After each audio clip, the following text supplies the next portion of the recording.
We opened the trailer door and he ran out. I just remember Phoenix looking around, seeing the trees and the grass and sniffing the air. That was a really emotional moment for me. We were giving him back his freedom. So they say a horse that rolls all the way over 3 times, and he did it 4, is an exceptional horse. I think we knew that about Phoenix already, but he just went and proved it. I saw this photograph of Phoenix jumping over a barrier, and I'd never seen anything like that. I decided to find and adopt him. A whole year later, I was finally able to adopt him, but I couldn't find their mare, who was also in the picture. I always looked for his mare, and I never saw her. The first week, we brought a whole bunch of boys in for Phoenix. He made friends, but he was always a little standoffish. He never really pushed himself to the front. I always felt like there was a little bit of loss with him, because when he jumped the fence and could have just run away free, he came back to look for his family. He didn't want to leave them there, but in the end, he lost them anyway. I was sad that he didn't have any of them. I would go up to Phoenix and he would be staring off like he was looking for something, scanning the horizon. He was still searching, thinking he might see his family. A couple of months ago, someone had sent me a picture of a horse, and I stopped and I looked. I had the picture of Phoenix's mare on one side and her picture on the other side. I'm looking here and looking there. Oh, she has brown ears. Oh, she has brown from her knees down. It's her. A horse I never thought I'd see again. It was like seeing a ghost after 2 years of looking for this horse. So that's where she got her name. We waited a couple of weeks and then we brought Ghost down and we opened the gate. Phoenix was on the other side of the hill, but he heard her and he came trotting over the hill. You hear him call to her when he first sees her. He looked at her and it was almost like he couldn't believe it. They both bend their necks into each other, breathing each other in, just to make sure it's really you.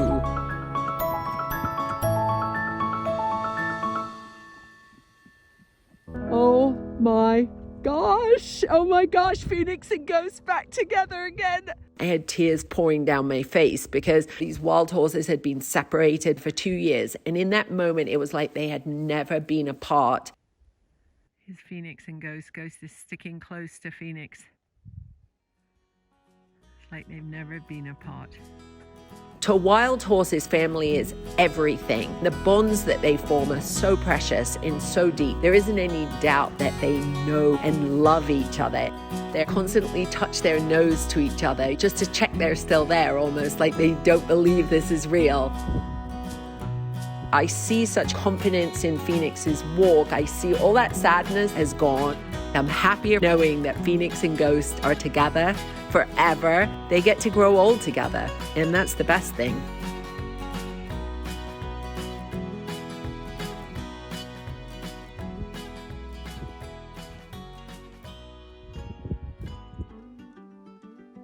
He's forgotten somehow and lost in the forest at least 5 years. I think he was a bit shell-shocked when he arrived. He couldn't really see because the wool had grown over his eyes. It must have been so incredibly painful. The local chap saw this mammoth moving amongst the trees and had to look twice. And it turned out to be the sheep, so he contacted us to see if we could take the sheep on, which we readily said yes.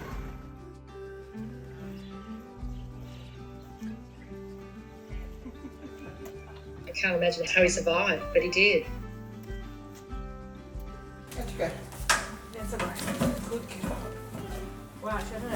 Another sheep was with him, letting him know everything's okay.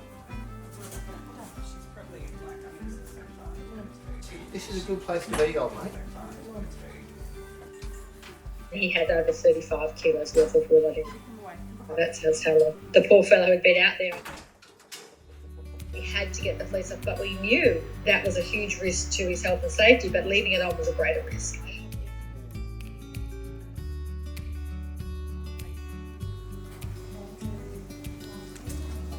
It actually took nearly an hour to get up because we had to go into hand scissors and it was matted and he had bits of sticks and twigs, all sorts of things in his wool. I really believe he knew we were helping him.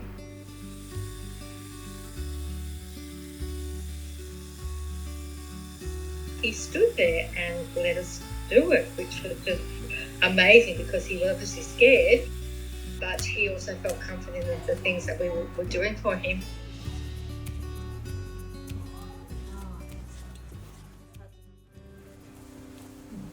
When we got the fleece off him, we finally relieved him of his burden.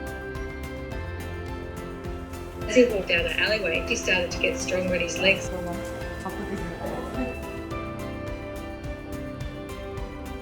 And he had Chloe and Molly, they were on the other side so they could see each other through the stores. Yeah. That's the best side. He just stands there and curiously looks at us. He is so intelligent. He's got a pretty good life now. He's certainly got more confidence. Barack has evolved every single day to the wonderful being that he is. We are just so grateful that Barack came into our world.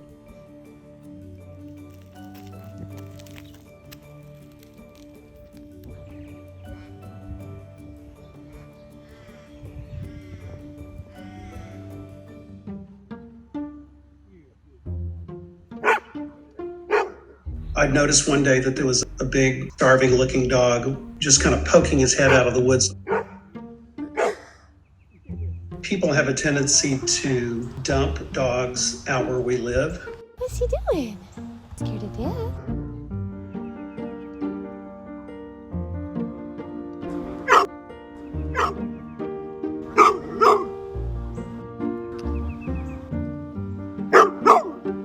I thought, well, since I can't get him to come up to me, I'm bringing food.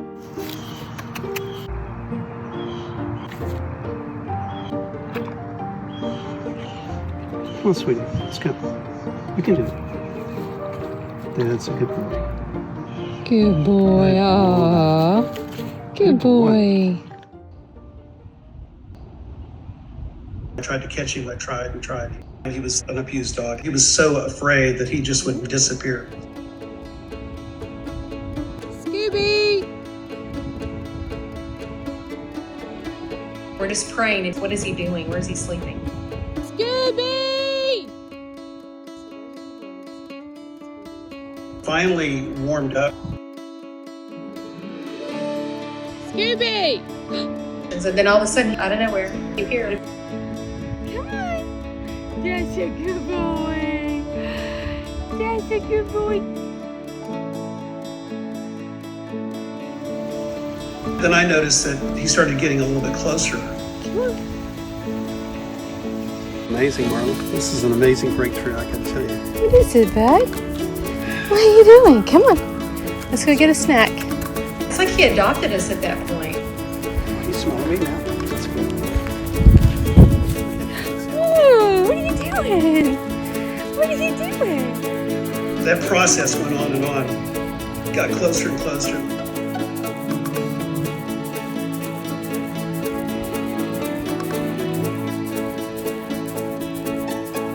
When he finally warmed up and started coming up to the pool, that was late summer.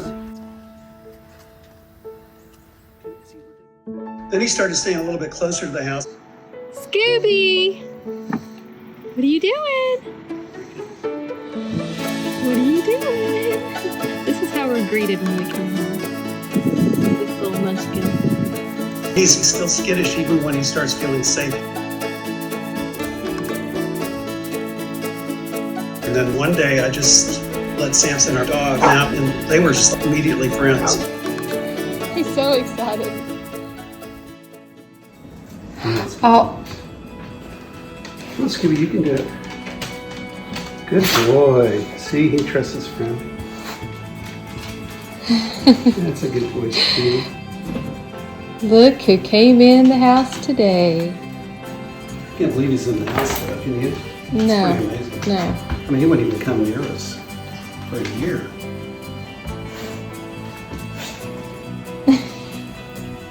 First time upstairs. Look at you go. Look at there, come on. What a good boy. Well, we made it to the vet. Hey, baby. It's a big boy. I think he's probably about a year and a half old. His teeth are real good. He's in really good health. I think that the fact that he has people that love him makes him feel at home and safe. You look like you belong up there. He does. See, I do belong. Yeah.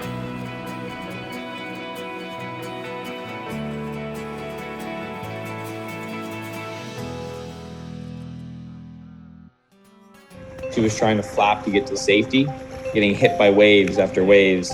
So you could see her energy was diminishing, slowing down.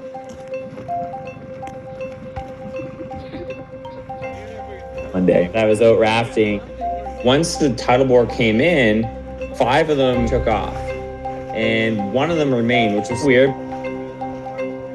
The water comes in and it hit her. She was just trying to jump up a little bit.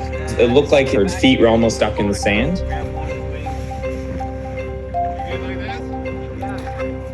And then all of a sudden the tidal bore actually knocked her in the water, and we're like, okay, this is definitely not normal. Eels aren't really meant to be in the water. Once we got into a bit of calmer water before the next section of waves, that's when we were able to corral her and pull her out of the water. Definitely some nerves in the beginning. You could see how big her talons were. Couldn't communicate, but she definitely let me know what she liked and what she didn't like. Oh, relax. She was probably super overwhelmed. When I got in the boat, I had my hand on her chest and her heart was just pounding. She did bite me when she got in the boat pretty good. Powerful jaws. That's a pretty good bite. She was just trying to protect herself, but I was hanging out with her for about an hour. She was actually surprisingly calm. As long as I didn't make any sudden movements, 10-15 minutes into the ride, her heart rate slowed right down. I was going through trying to call places to come help, and she was just chilling. She was fine. The most beautiful eyes you've ever seen. Probably spent a good part of the trip home just staring into her eyes. It was cool to rescue. It was a good feeling. When you get up close and personal to an eagle like this, very thankful to get to experience this once in a lifetime eagle rescue. To be able to give back and help out, it comes around full circle. I think a lot of people are really surprised how calm she was. We wrapped her up, took her back up to lodge. We didn't know the extent of her injuries. After the x-rays, they found out that she kind of suffered ligament damage. There's lots of stress hanging out. She didn't waste any time scarfing down the fish. We knew that we had to let her go. And we got to re-release her as soon as she was strong enough to take off. I want to make sure she's okay, almost like a protective parent. Or we wanted to see her back out in the river and doing really well. When we release her, we were just happy because we know that she'll be out there. Oh, wow. Oh my gosh. It's really hard to put the experience in words. One of the best hours of my life.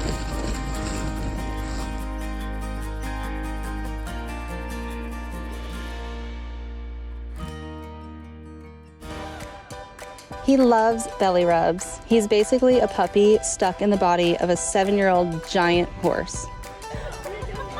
I always describe him as a Great Dane. He is very bubbly and goofy. Phantom absolutely loves swimming.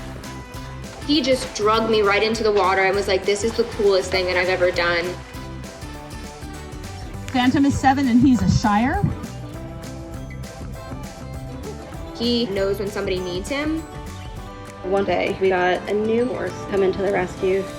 He was really sore. He couldn't walk too far.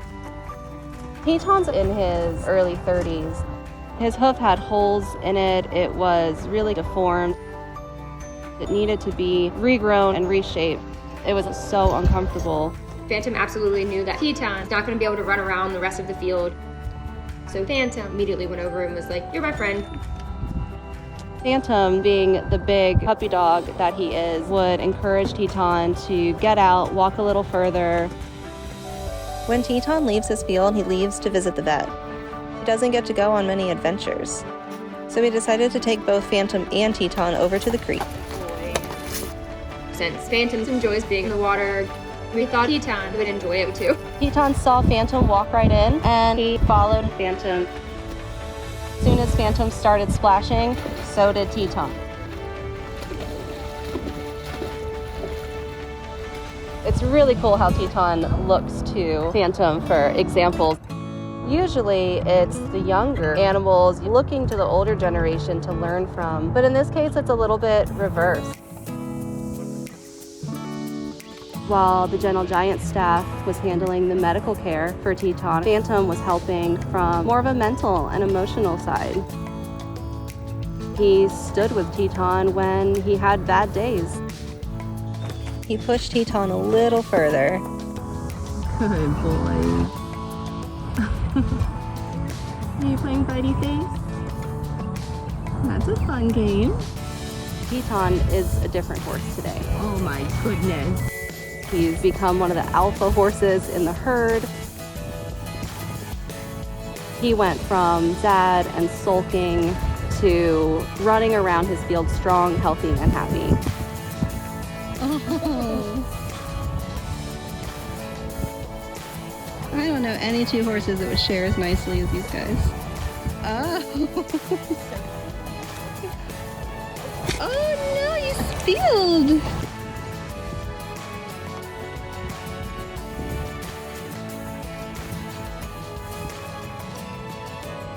Are you stuck? I found this butterfly struggling.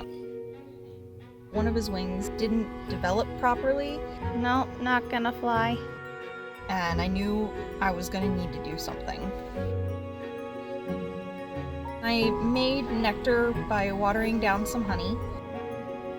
Come on. Day by day, more and more of his wing was breaking off. So I knew I had to improvise fast.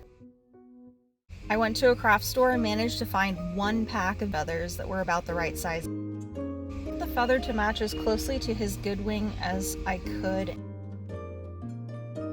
It was perfect. Look at you! Maybe he'd have some mobility enough to fly. Come on, try to fly. But he'd still have to remain in captivity. At first, he could only go a few feet at most, and then fall. Oh? I work in an office where I was able to take him with me.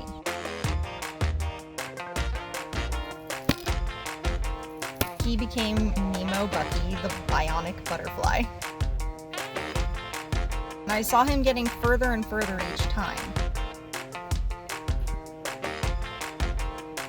We made some progress.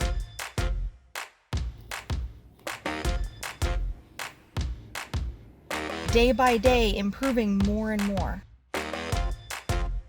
Flew all the way over here on your own. You're definitely getting stronger. He needed to feel like other butterflies and be outside. He still couldn't gain altitude, but he was flying. But one day, I took him outside for some garden time, and he sat there for a few minutes. I like to think it was like he was saying thank you. But then he flew up. And he was gone. He was ready to go. I wasn't ready to see him leave. Started worrying about him. Maybe he didn't make it. But one day, I saw a flash of the gray feather. He was thriving and living his best butterfly life. It might be short and fleeting, but in the grand scheme of things, all of our lives are just a short blip here on Earth. What matters are the connections we make and who we help along the way.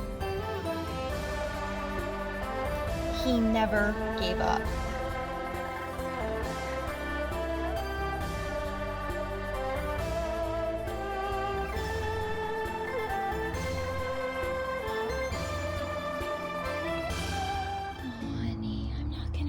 too.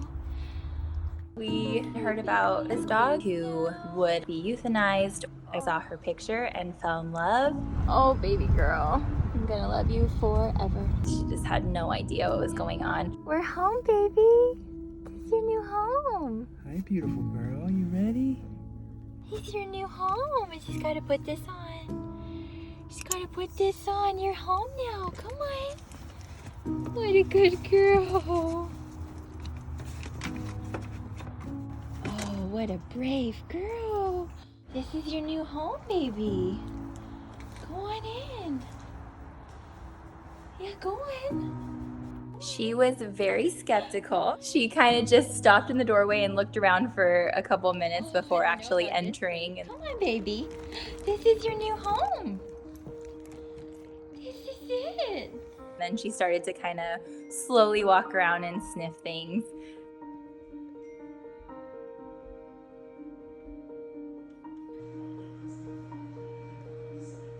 Hi, Clementine. What are you doing?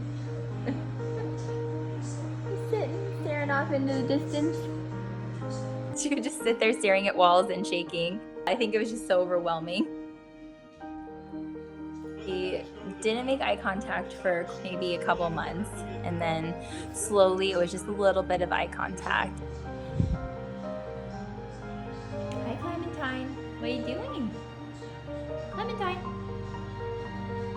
Some days we would think that she was totally out of her scared phase, and then the next day she would be scared of us again. So it was definitely a process.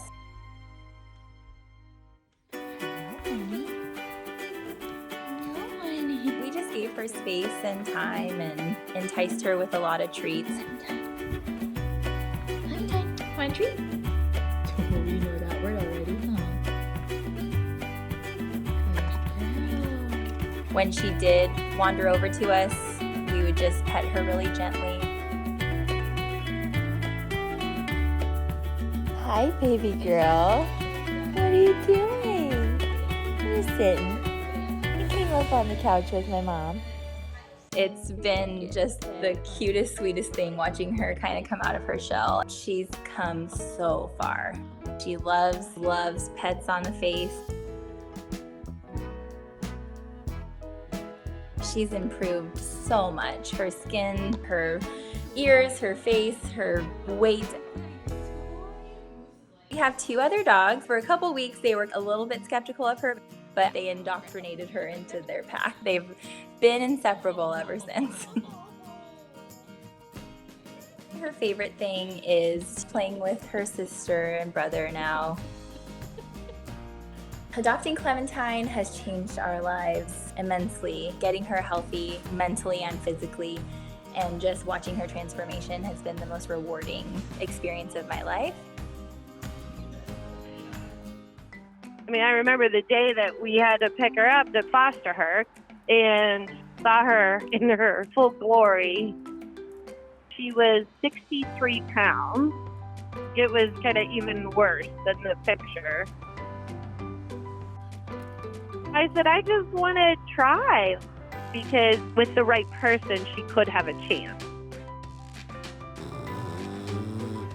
So I took her home, and I just started to figure out, like, what should she weigh, and counting her calories, and a complete weight loss program. I only had her maybe a week, and we put her in the underwater treadmill. She walked about 5 steps and was like, nope, this is not happening. It really was a huge effort for Bertha to do anything.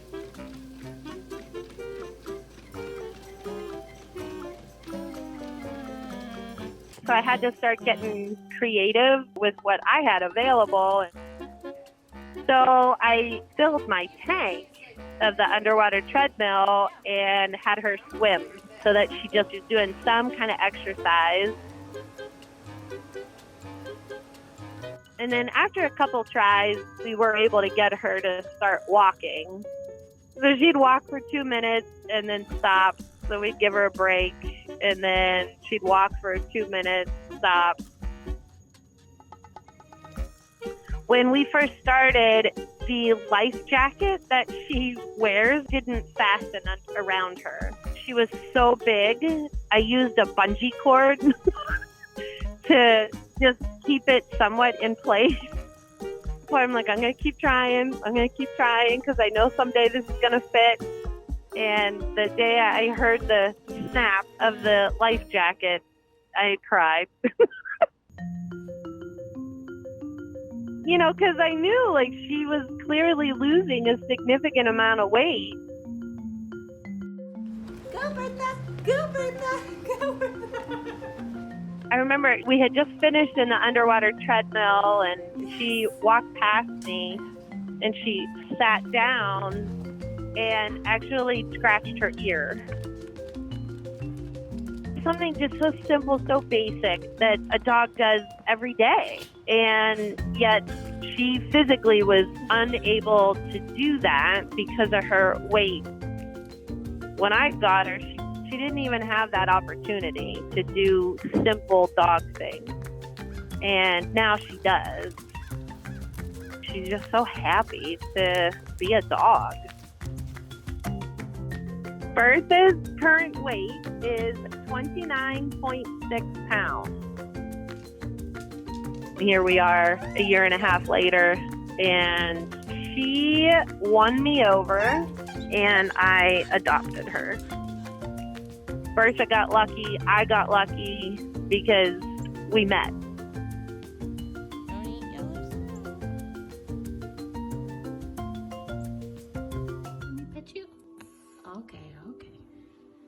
She was skinny, filthy, and of course really hissy because she had never been socialized with people before. Well, I knew that was a challenge, but I'd done it before, so I could do it again. I think you're gonna like it here. What do you think? She, of course, wanted nothing to do with me. The first step is to keep her in a small contained area so she feels very cozy and secure. We've got some nice spa music for you. Got some food. The first day, I don't handle them at all. I let them decompress, and then we start work the next day. This girl's about as grumpy as they come. She just buries her face in the blanket. Ooh, look at that face. Don't you worry, little sassy pants. If I went to pick her up, she'd probably hide. I usually put a small blanket over her. The next thing we do is I try to get her used to my voice. Look at little Raggedy.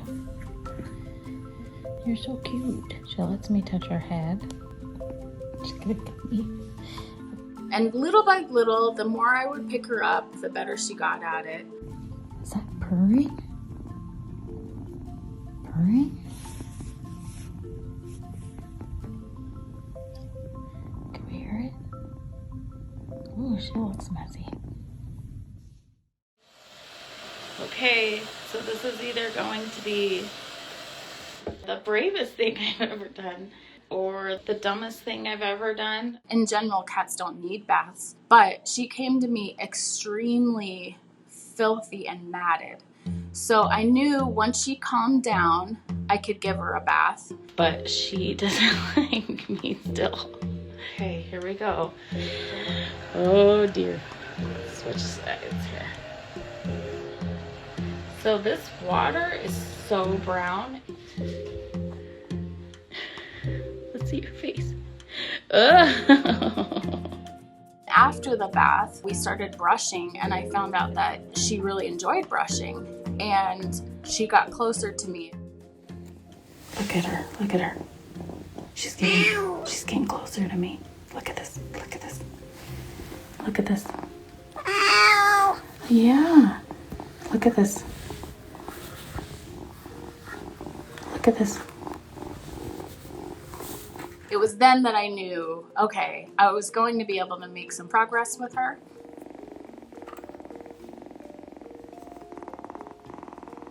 I could use brushing as a tool to help her warm up to people. I would use the brush, and then I would sneak in using my hand to pet her. Chin scratches too. Come on, we're past this. You gotta eat your food with me here. I know you want want to eat it. I could gently push her out of her comfort zone with food. If she was going to eat her favorite food, she was going to eat it with me around. Good girl. You let me pet you? You let me pet you? Oh, did I scare you? I'm sorry. At first, she did not like toys at all. She was just like, lady, get out of my face with that toy, seriously. And eventually, she warmed up to toys to where she really enjoyed having toys and playing with toys. The biggest moment I noticed was when she came up into our bed for the first time on her own. Finally, after weeks and weeks of talking to her, I knew that we had really made progress then. Oh, look at that. Oh my goodness. This is a big deal.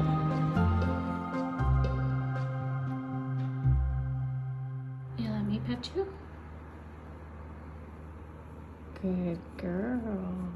Oh my goodness. Oh my goodness. And I get a kiss. Oh, I feel so special. I think it's crazy that of the hundreds of fosters I've had, she's like the top 2 kittens that I've had the most adoption applications on. I ended up ultimately selecting a family who has adopted from me before. I know a lot of foster parents get sad on adoption day, and I do too, but I'm really happy about tomorrow. I'm really proud of her, and I'm proud of the progress she's made. I just can't wait to see her continue to blossom in her new home. I promise to take care of you, baby. She's so cute. Oh my God, I was not ready for you to be this little.